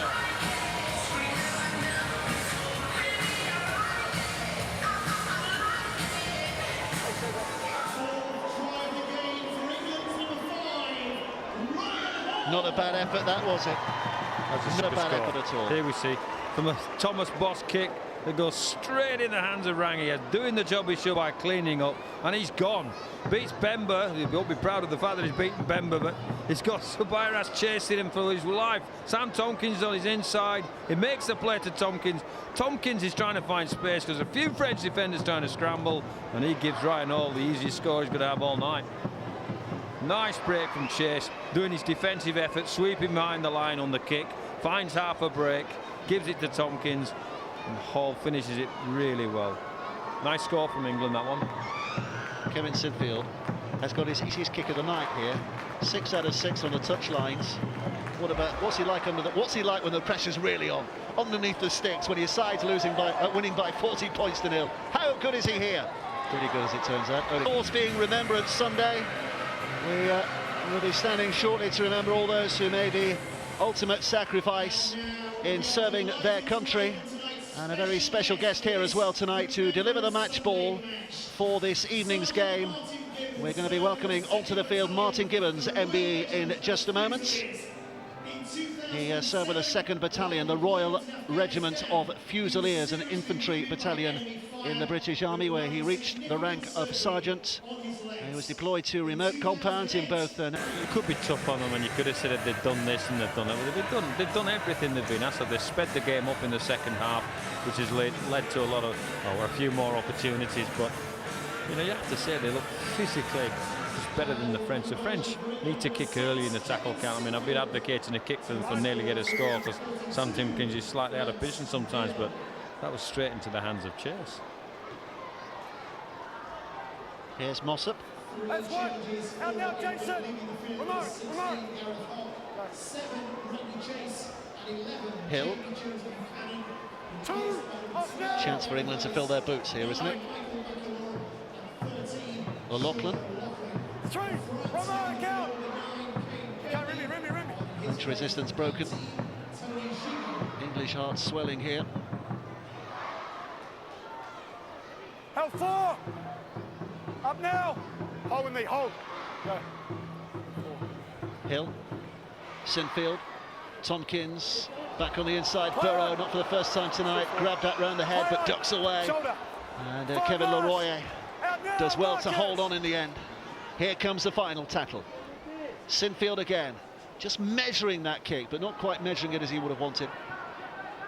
And a chance for the French to clear their lines. He got 2 minds whether to pass or kick there, and I think that affected the quality of his kick. I mean, his touch was good, but it was there was no chance of an attacking play getting anywhere near that. Tackle 2. Well, don't forget, you can join us on the Red Button Forum at 7 o'clock here tonight. World Cup special. Twitter hashtag BBC Rugby League if you want to take part in that. Brian Noble, Ian Millward will be giving us their opinions of how good a chance England have in that World Cup next year. They've already sold 50,000 tickets, haven't they? It's been launched in the last few weeks, and it's already taking off superbly well. That's of course being Remembrance Sunday. We will be standing shortly to remember all those who made the ultimate sacrifice in serving their country. And a very special guest here as well tonight to deliver the match ball for this evening's game. We're going to be welcoming onto the field Martin Gibbons, MBE, in just a moment. He served with the 2nd Battalion, the Royal Regiment of Fusiliers, an infantry battalion in the British Army, where he reached the rank of sergeant. He was deployed to remote compounds in both...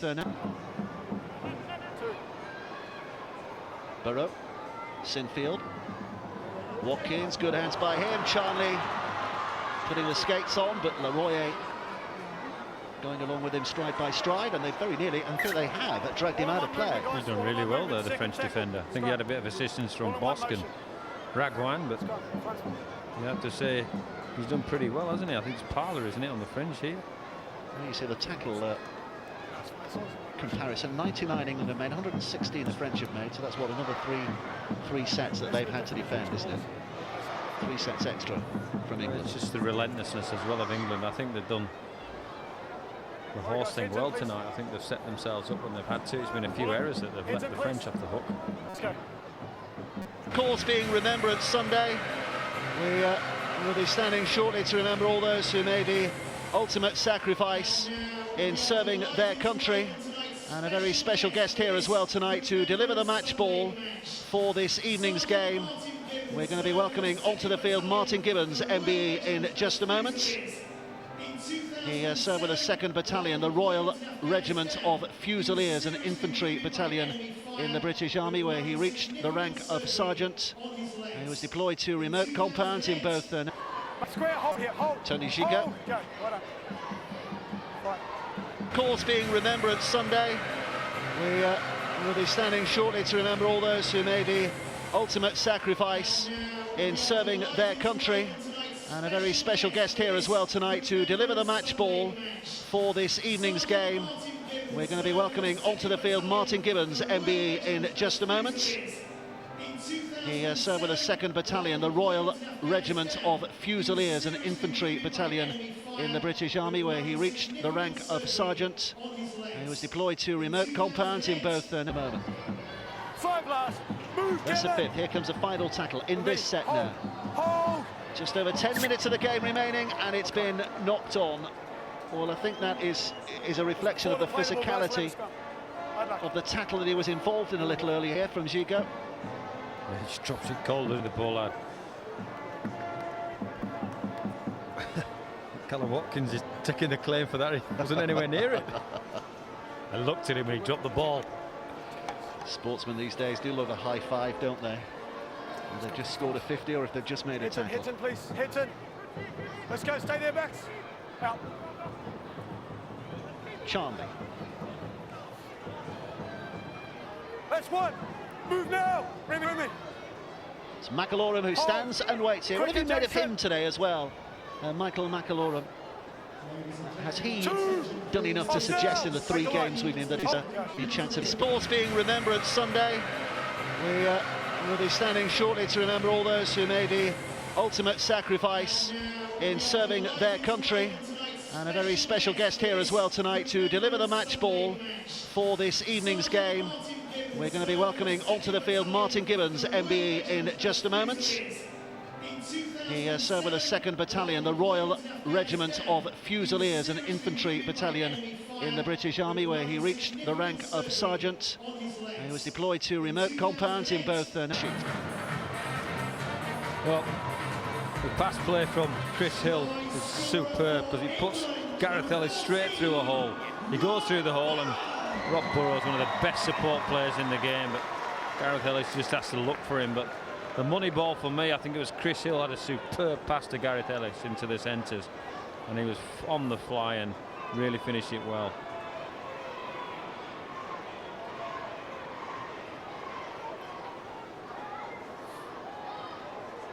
Kevin Sinfield. 7 out of 7 so far today.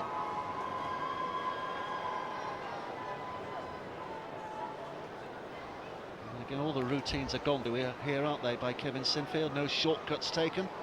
That's the way he approaches his career.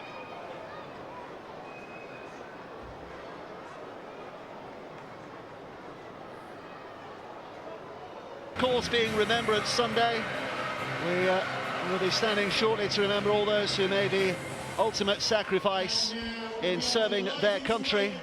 And a very special guest here as well tonight to deliver the match ball for this evening's game. We're going to be welcoming onto the field Martin Gibbons, MBE, in just a moment. He served with the 2nd Battalion, the Royal Regiment of Fusiliers, an infantry battalion in the British Army, where he reached the rank of sergeant. He was deployed to remote compounds in both up to perfect record. Kevin Sinfield, never any doubts, right between the uprights. 48 points to 0. England now lead, and Rob Burrow, the latest of their 8 try scorers.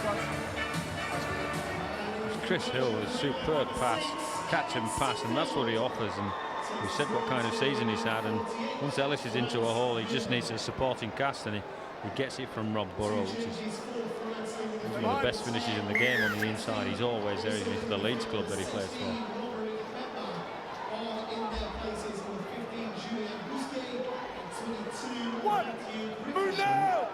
Rob Burrow is the man who's actually going to dummy half here.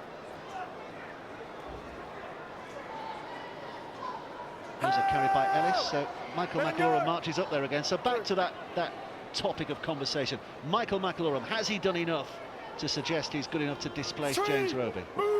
Not for me, but you wouldn't worry if he was in the team. Does that make sense? You know, he doesn't offer the things that James Roby is a world-class player. Michael McLaurin has a chance of being. Here we go again. Here we go again. Every time we talk about Michael McLaurin, there's a break. It's Severos. Dragged out of play. Of course, being Remembrance Sunday, we will be standing shortly to remember all those who made the ultimate sacrifice in serving their country. And a very special guest here as well tonight to deliver the match ball for this evening's game. We're going to be welcoming onto the field Martin Gibbons, MBE, in just a moment.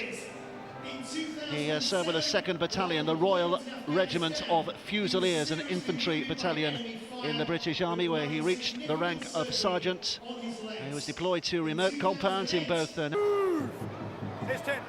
Hold. Go. Bosk.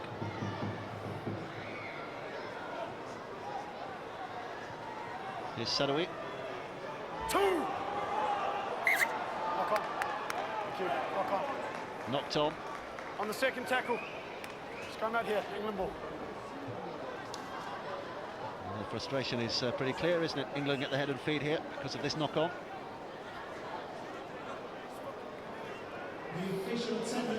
With 6 minutes of the game remaining, Brian Noble, just to remind you, you have the very dubious honour of picking the man of the match here today. What I can tell you is I think he'll be in a white shirt. All right, heads down, please. Wait for the head drop. Wait, let's go. Gareth Hock? No, not today. Here's Hall. Hell one. Off now, markers, square, straight up. McIlroy at dummy half. England looking to advance again here. Ablett carrying it well. 10 metres short of the halfway line. The ball again has gone clear. It's lost control. Lost control, the referee says, and he looks as though he's in a bad way there, Carl Ablett, doesn't he? And it's going to be scrum down head and feet for the French. Scrum here, guys. France ball.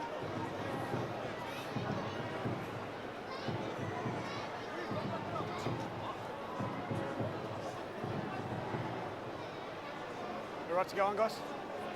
You're right to go on. Right. Trainer. Hang on, guys. We haven't got all the heads in. Let's go wait for the heads in. Time off. All the heads in the scrum. We didn't have all the heads in the scrum. Time's off.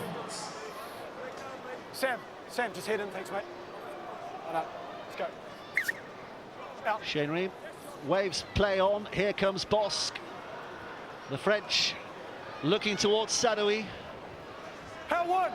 Move right. Teddy Sadoui put down but less than 40 metres away. 5 tackles to go.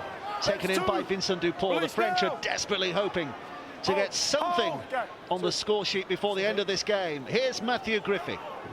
That's 3.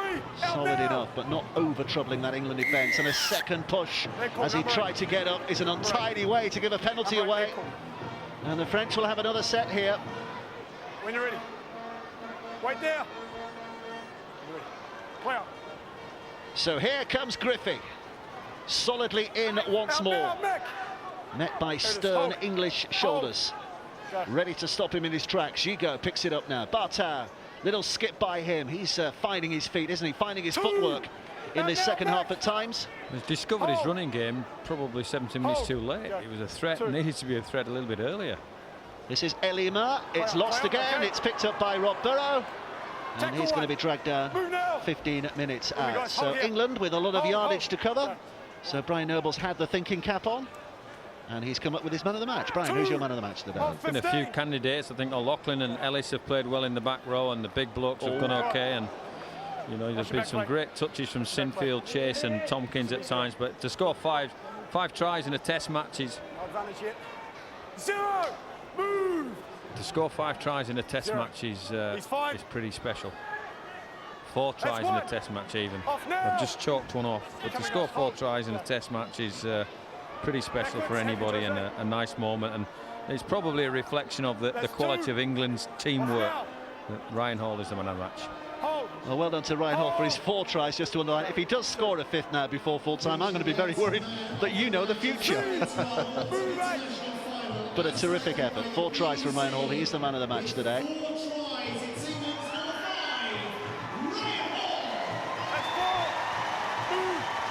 The touch judge is on.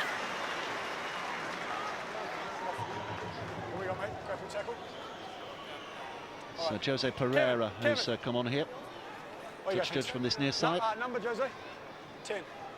Number 10. He's picked out Chris Hill. Is the miscreant. There's been a number of penalties against your team at the end, mate. This is silly. All right, tell them to sort it out. Otherwise, we're going to have a very scrappy end of this game.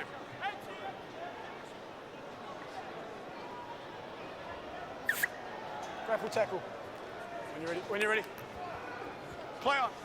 So, France, 6 tackles from here. 2 and a bit minutes to go. 1. Looking for the restoration of a little pride here if they can. Boss picks up from dummy half and scoots it forward. Not been as much of an influence as he would have liked to have been here today. That's 2. Off now. 5 yards out. Suberas. Hold. Hold. Up at dummy half. Bartau. Well, again, it's untidy handling. Swinging Arsene English as they desperately try to get it back. It's picked up there by Gigot. Gigot trying to make a bad situation into something better. They want to play it quickly. Cologne, the coach, looks on, hoping his side can get a spirit-lifting try here in the late stages. Bosc carrying it in, put down. Just about 5 metres away, that's all. Gigot. Bartau with a little slick kick in. Oh, it's missed, completely missed, and they will get their try. Matthias Parla, oh no, they're going to go to the video replay. Touch here and the onside as well, please. So they'll have to wait here. Matthias Parla is pretty confident. Onside's okay. But the referee needs a couple of questions asking by the video referee. Knock-ons, onside, offside. I want to make sure there's no grounding by England. So an anxious moment for the French, not necessarily from an English point of view, because they know this game is been done and dusted an awful long time ago, but onside. Is he offside? Just want to check that that's not grounding.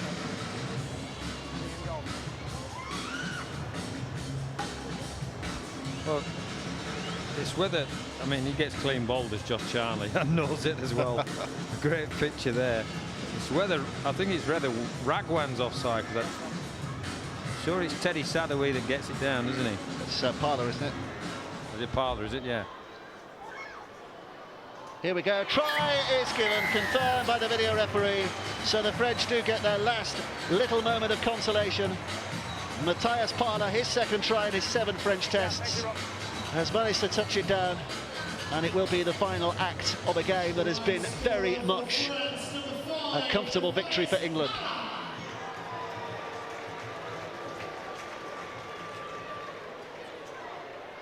So Bosc with his last kick of the game, this conversion.